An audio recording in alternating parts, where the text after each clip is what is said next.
Espiritualidade emocionalmente saudável. Eu sempre tive uma boa conexão com Deus, mas não conhecia Jesus como eu conheço agora. Eu não conseguia entender por que Ele, para Ele, por Ele, através dele. Mas hoje eu sei.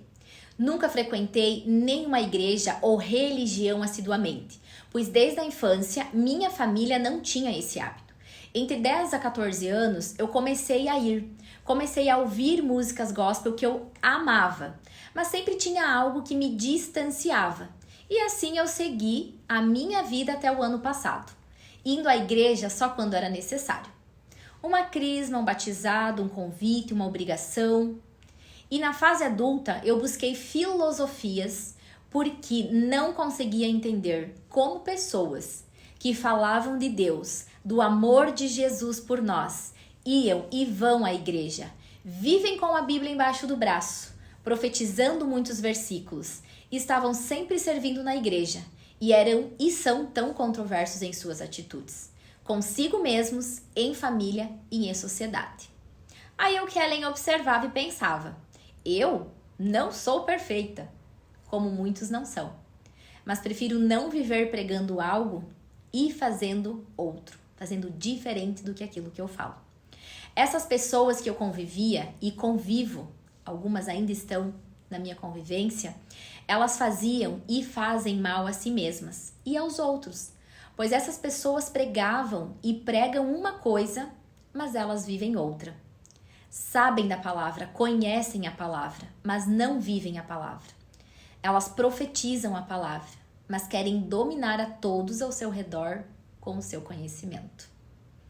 Querem impor as suas crenças, suas verdades pela religiosidade e não pela verdade da palavra. No ano passado, eu comecei a pedir muito para Deus que Ele transformasse áreas da minha vida.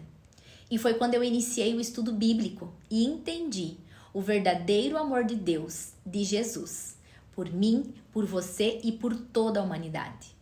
E, gente, eu me apaixonei por Jesus. Comecei a estudar a palavra, observar minha vida e as pessoas cada vez mais. E entendi que muitas pessoas estão com a sua espiritualidade emocionalmente adoecidas, porque elas vivem a religião e elas não sabem lidar com seus pensamentos, com os seus sentimentos e o turbilhão de emoções. Se acham não merecedoras do amor, do perdão de Deus e também pessoas que acreditam que Deus pode curar tudo sozinho. E Ele pode, mas Ele precisa de você fazendo a sua parte. Pois só esperar por Jesus fazer algo na vida, na sua vida, é o mesmo que orar sem ação. Quando eu pego a palavra oração, para mim é hora da ação. É o mesmo que plantar sem cuidar. E há pessoas que se convertem, mas elas não tratam o seu emocional.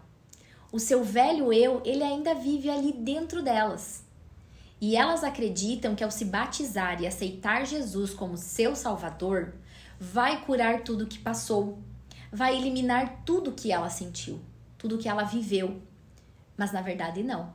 E você sabe por quê? Porque nós somos seres humanos. Nós temos pensamentos, nós temos sentimentos, nós temos emoções e muitas reações. Todos nós temos uma vida de dores, de acontecimentos que às vezes colocamos embaixo do tapete. E mesmo sendo um novo ser, se nossa espiritualidade emocional não estiver saudável, vamos ferir ainda mais a nós mesmos e a todos ao nosso redor, porque teremos uma vida dupla. Isso mesmo. Por que vida dupla? Na sociedade, na igreja, na comunidade, nós somos uma pessoa. Mas na intimidade, dentro de casa, com os mais próximos, nós somos outras. E por isso, muitas pessoas que são cristãs e vivem a religiosidade e não a palavra, têm seus relacionamentos, seus lares, amizades, suas vidas destruídas.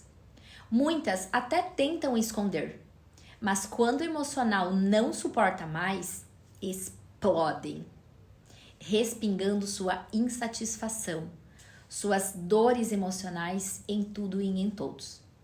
Quando se fala de uma pessoa emocionalmente saudável, se fala de espírito, de corpo, de alma. O segundo mandamento é amar o outro como a si mesmo. Mas como amar o outro se eu não amo a mim mesma?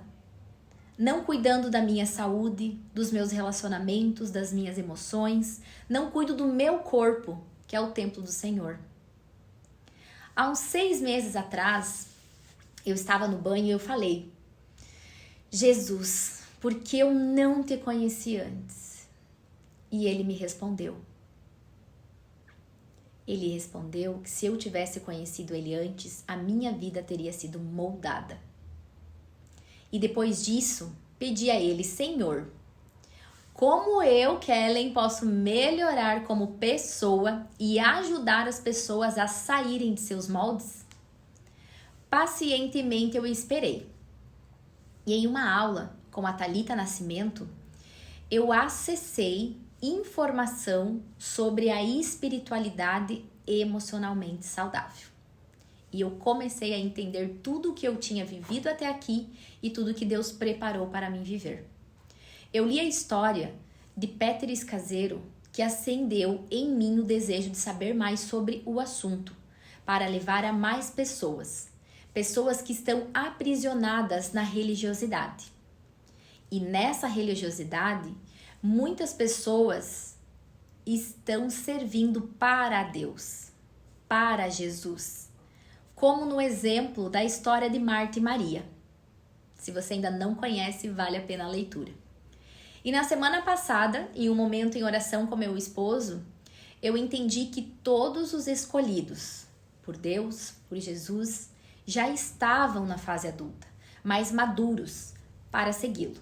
E mesmo sendo orientados por Deus, mesmo sendo orientados, estando ao lado de Jesus, suas emoções vinham à tona, as suas próprias vontades vinham à tona.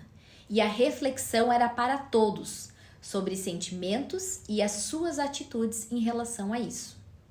Por isso, creio que é importante o que nós fazemos, mas é mais importante quem nós realmente somos. Olhar para nós e o que precisamos mudar dói. Mas se nós não olharmos, se nós não curarmos as nossas feridas, as nossas dores, vai doer muito mais por muito mais tempo. Deus fez cada um de nós para ser e viver para o que Ele criou. Nem eu, nem vocês somos mais especiais porque sabemos algo que talvez alguém ainda não saiba. E na palavra, Deus é claro quando diz, segundo o coração de Deus e não a aparência. Nossa aparência, às vezes, pode nos enganar e enganar algumas pessoas. Mas o que está dentro do nosso coração transborda pelos nossos olhos, pelos nossos gestos, pela nossa fala, pela forma que nós vivemos. E Ele, somente Ele sabe do nosso coração. Eu, Kellen, vou trazer para vocês mais sobre esse assunto e vamos juntos construir um novo olhar para o que realmente é ser filho e servir a Deus de forma saudável. Porque nós só podemos ajudar a curar onde nós fomos curados. Esse é somente o meu interessante ponto de vista. Se for bom e fizer sentido, fizer diferença para você ter uma vida mais leve emocionalmente, vem comigo para essa grande jornada de transformação. Um grande beijo e já já a gente se encontra.